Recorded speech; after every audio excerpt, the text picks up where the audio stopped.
Welcome to episode 30. It's a big 3-0 of the Great Northern Sex Cast. Woo!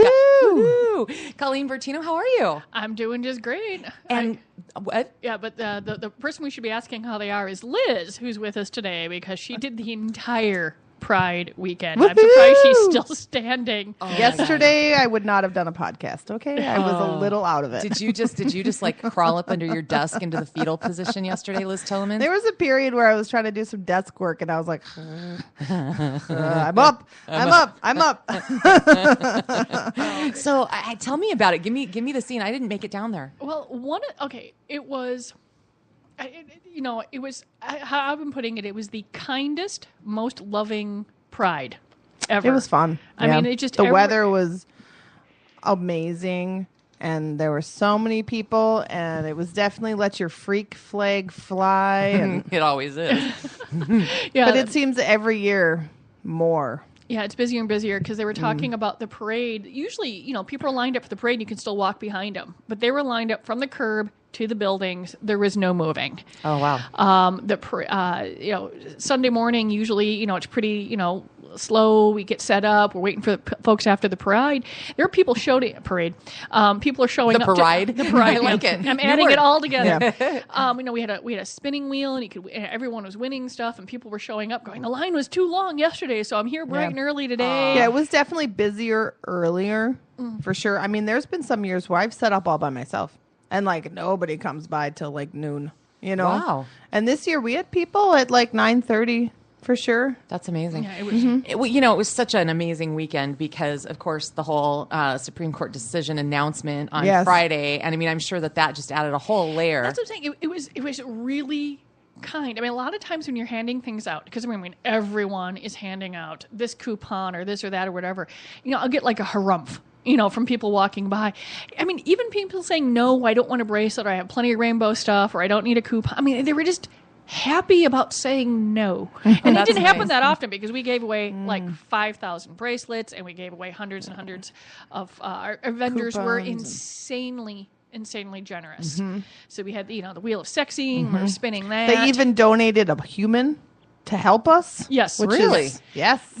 Justin, you met him? Oh, Yep, yeah, yep. Justin from East Coast News. Yeah. Yeah, he was there, and he got down to his skivvies, and Daddy modeled for us.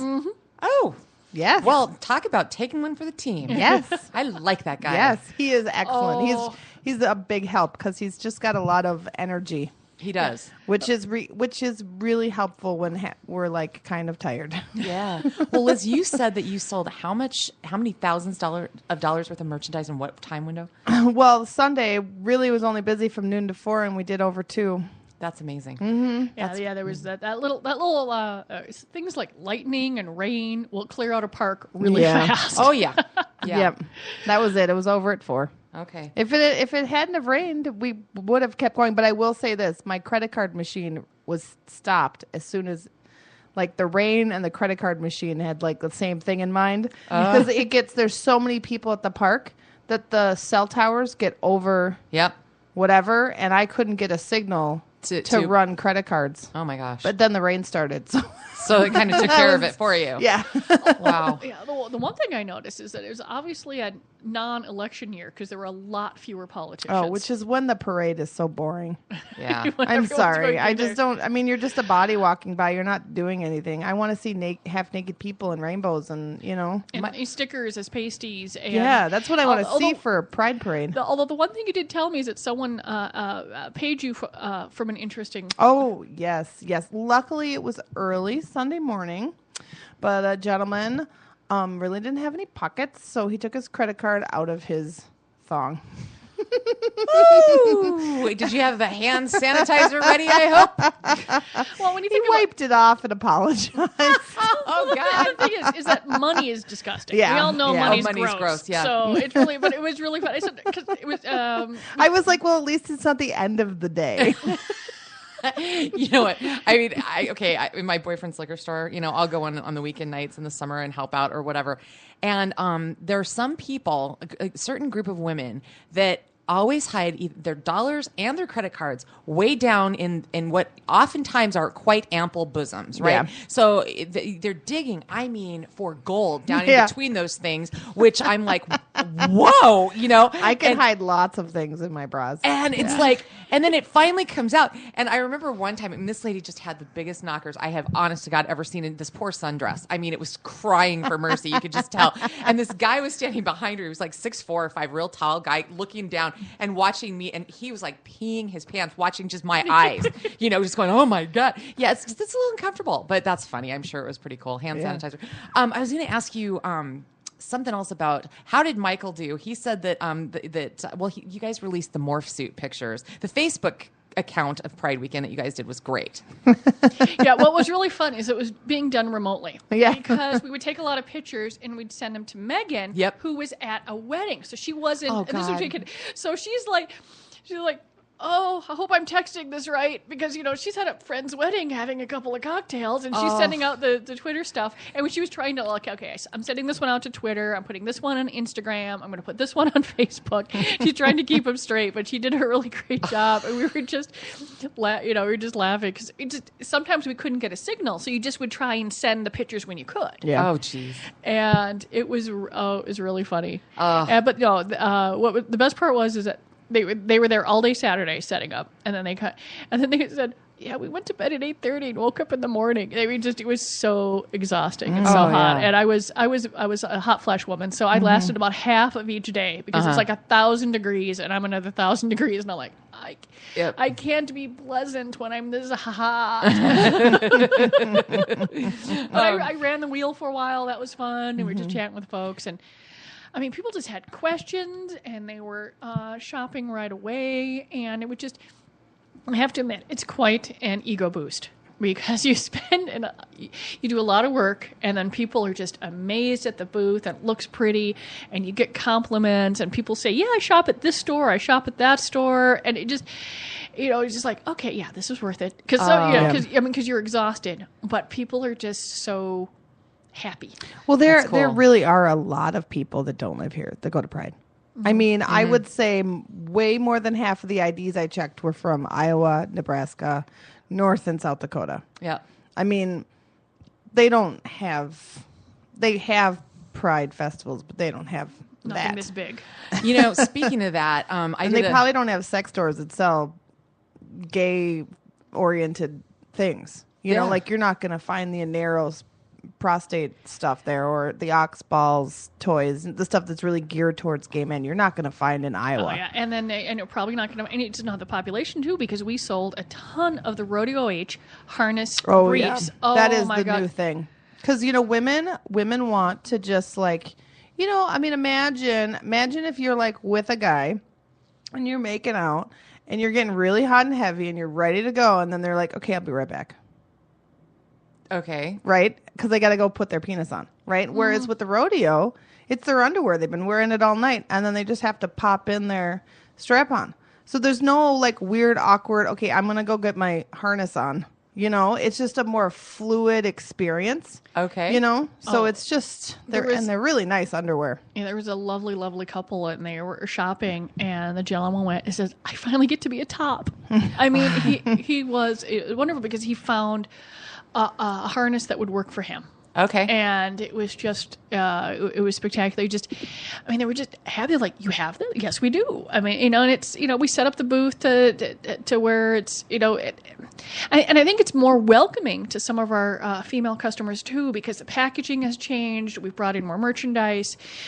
It's really, you know, it is a truly a gender equality booth. Mm-hmm. Yeah, we really like everyone. Mm-hmm. Well, as long as you're over 18. Yes, there's that.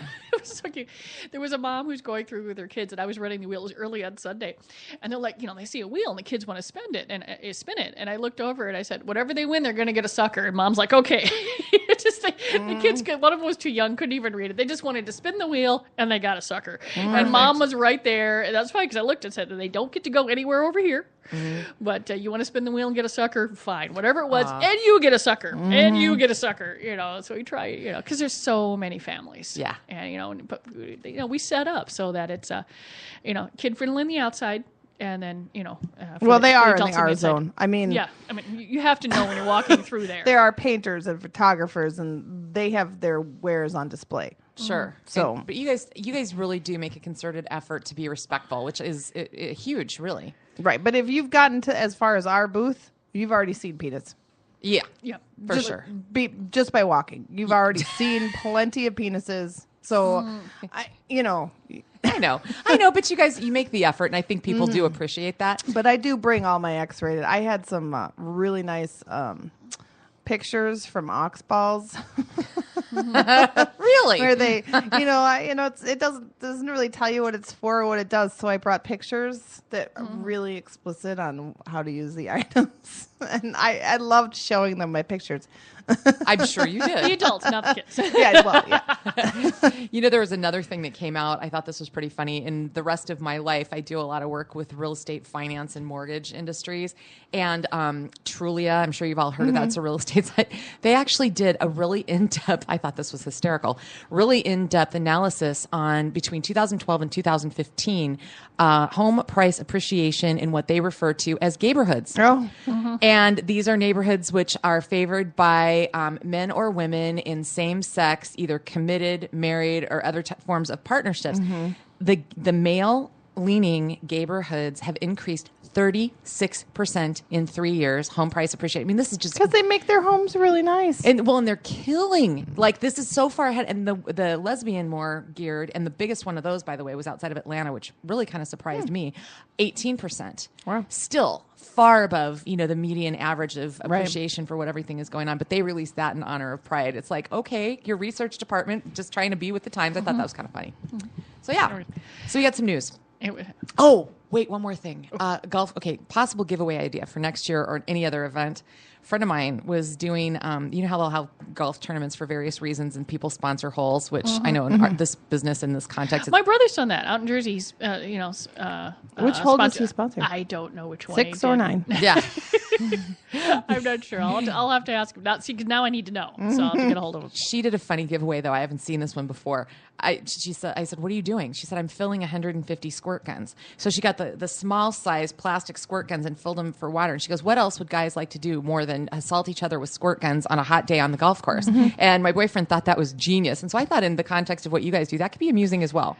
Yeah, we were looking at because on the hot days that would be spectacular. I was looking into kazoos, but then the price went up, and I'm like, then I go, do I really want 5,000 people with kazoos going around Pride? Now it entertained me for a while, and then because we've given away bracelets for years, but most folks still love the bracelets, so we're going through that. But one year I might have to get just a few. The nice thing about bracelets is adults like the bracelets, kids like the bracelets. They're just rainbow. Yeah. Sure, they say fantasy gifts, but they don't, It's, I think fans would be a big hit, though. Oh, fans, yeah. But I think those get thrown away. So the bracelets. Yeah, probably. Let's go to some news, guys. Okay. There's some pretty funny stuff, and this is a do not miss video. So Miss Megan, I know she will get this up on the Great Northern Sexcast Facebook page, but there's a new PSA in Norway regarding. They're trying to get the 19 to 25 year old crowd. They've had a really bad spike in STDs over there, and so they're doing a public service campaign to try to raise awareness. And it's a guy. You guys, this is so funny. Okay. It's a guy in a penis costume, okay? And it's got the little balls and it's, whatever. It's very cute looking penis. And the way it walks is just hysterical because the balls go up and down because they're under his feet, right? And then he walks over and he leans forward and he shoots confetti out the top. And it's got, messages about STDs. Oh my God, the video is freaking hilarious. He goes scampering up and all of that. And this is actually, Colleen, this is funny because this is an organization that's in a story that you pointed out this last week. The Swedish Association for Sexuality Education helped produce this promotion and the subsequent videos that have become commercials. The guy that is doing it, they're trying to get people to use condoms, which I think they should shoot condoms out of there too, but whatever. The guy that's been hired to do it, his name is Philip von Eck, and he said, you know what? I'm happy to do this. This is a great job. I think this is hilarious. If I can help others by being a dick, there's nothing better. So he's the guy. Oh, so the guy in the penis the costume suit is being a dick. Yes, I thought that was pretty good. Cute story out of there. So you got to watch the video, and you'll get very tickled. Do they have good sex ed in Sweden? Well, in Sweden they do. I don't know. Norway, I'm not sure. Yeah, Norway. It is more comprehensive than it is here, but I think they're probably having the same issue that to some extent we have here. even in the places where we know that there's places in this country that still have a